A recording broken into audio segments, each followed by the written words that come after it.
Hello and welcome to the July update from Dean Park Station. Not too much going on in the layout this month. There's some progress on the relaying of some track, and obviously I've got my Dave's Model of the Month review as well. Hope you enjoy, and I look forward to your comments.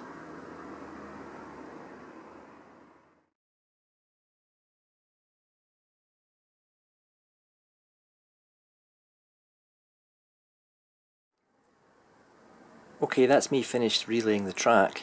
As you can see from the bits of cork that are lying beside the new track, that is the route of the old track. So this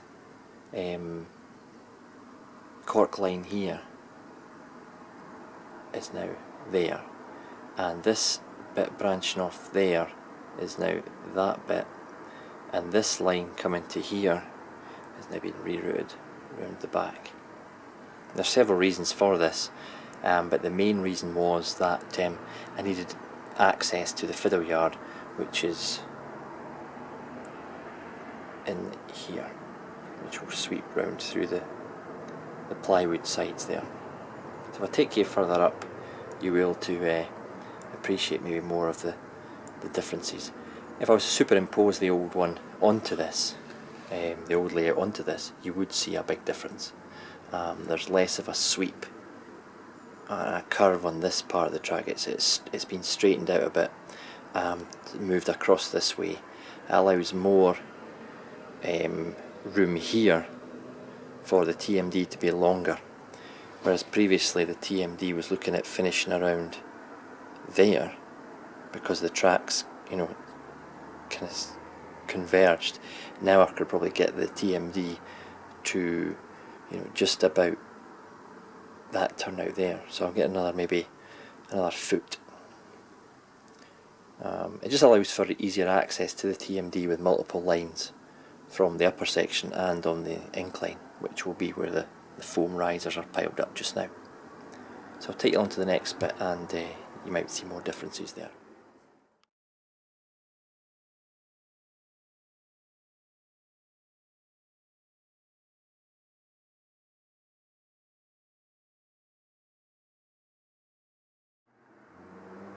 Right, hopefully from this angle it shows a bit of the changes that I've done.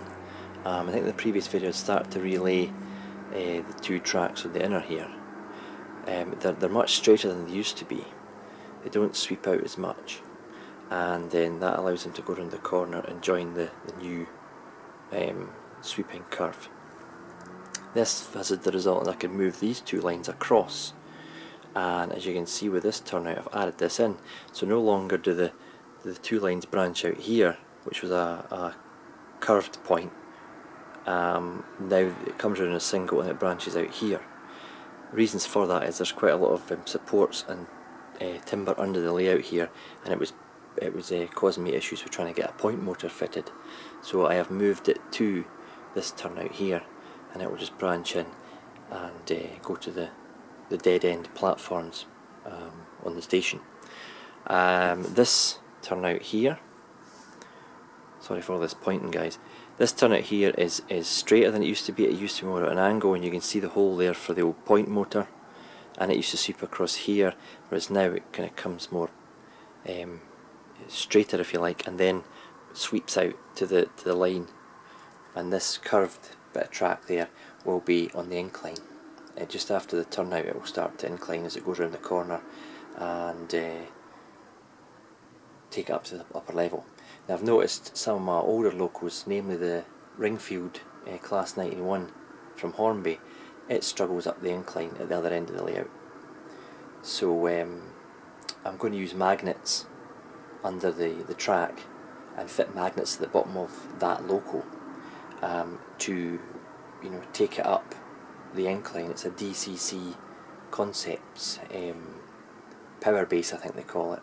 So this one will be magneted just for the locos that need it, so I can stick little magnets on the bottom of the loco, and it will give it more traction to get up the layout. It's really apparent when the old motors, the Ringfield and the old Lima, which I've got a couple of locos that obviously I'm still using the old Ringfield Class 91s, and even the new Class 91s that are coming out are still, you know, Ringfield motors, which is a bit of a nuisance. So yet another reason why we should be pushing Hornby for a retool of the Class 91 and Mark IV DVT. So yeah, that's what I'll do in that incline. And really I've just relayed this bit here, and as you can see from the new cork, it's not been cut back, and I've just moved this turnout here, which goes to the two lines to the fiddle yard. It used to be here, and I've just, you know, because it's now not a siding, I don't need it to be quite as long under here where my fingers are, so I've managed to take the turnout a wee bit closer into the tunnel mouth. So hopefully I've trimmed all the cork off the new section, but you can see the new stuff that's been laid here has not been trimmed yet. Hopefully from that you can see there is a difference. I say if you look back to my old videos, there is a big difference right in front of the camera here. I mean, it's certainly with this turnout here.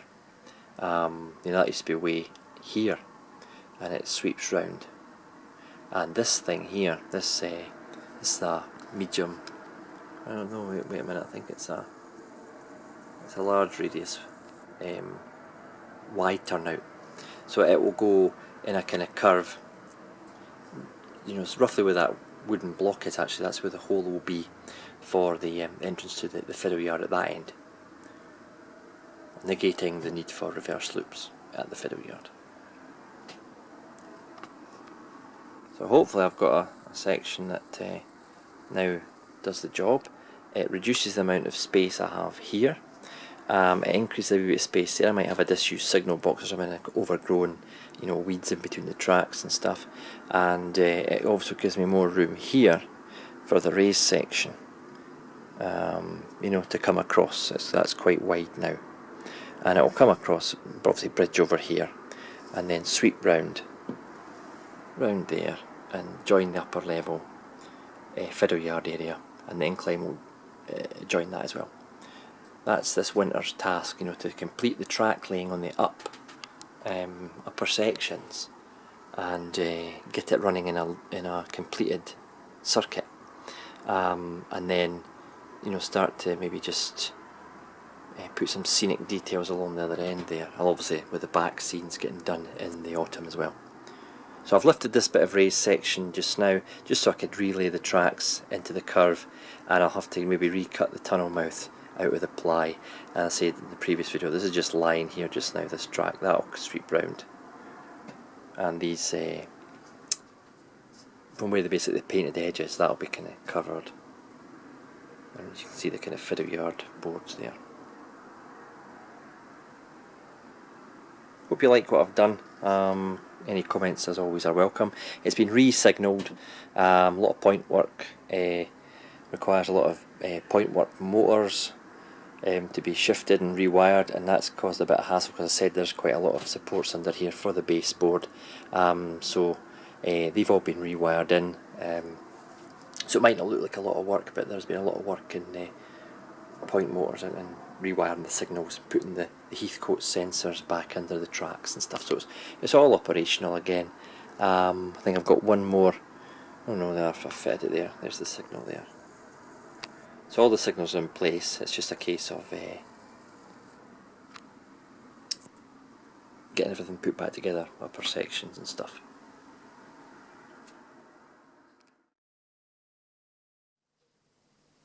The loco up for review this month is Bachmann's Class 37, number 37406, the Saltire Society, and the product code for this is 32384. I think this is a 2010, 2011-ish release from Bachmann, as you can no longer get your hands on this one. I snapped it up from a mate of mine who was thinning out his stock of Class 37s, and he thought I might be interested in this one, and it comes in the very attractive two-tone rail freight distribution livery.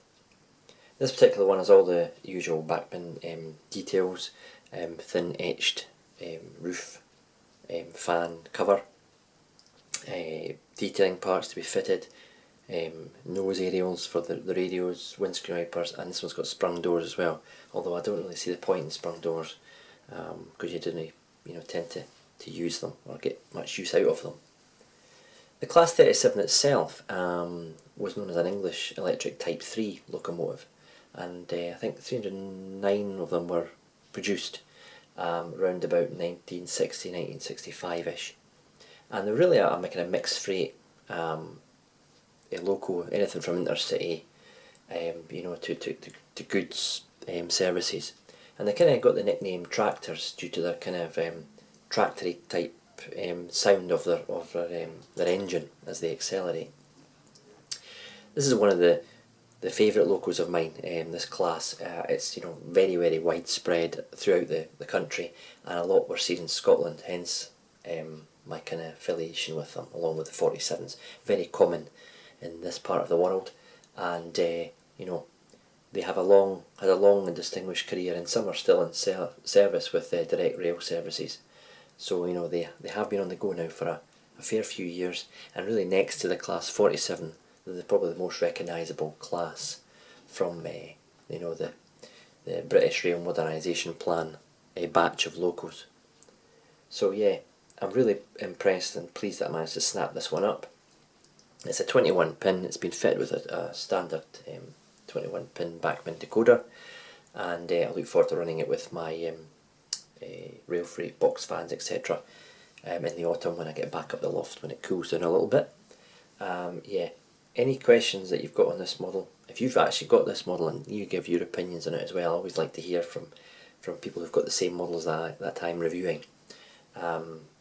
It goes well, it's a really good motor in it, and it hauls very well as well.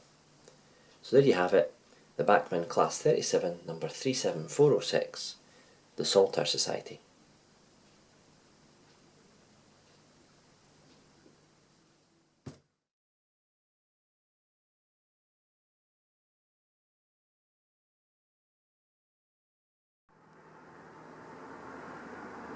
Okay, that's pretty much it for the July update. There's not a lot this month because the temperatures get a wee bit warm up here in the heat of the day, and it's only really early mornings or late at night I can get up to do any filming, and on the cooler days I can potter around here for a couple of hours, but it gets rather warm, so progress is slowed, but it's summertime after all, and we've got to enjoy the sun while it's actually here. So I'll try and get another update in August, and before you know it, it'll be autumn, and hopefully the progress will start to pick up then. Cheers just now.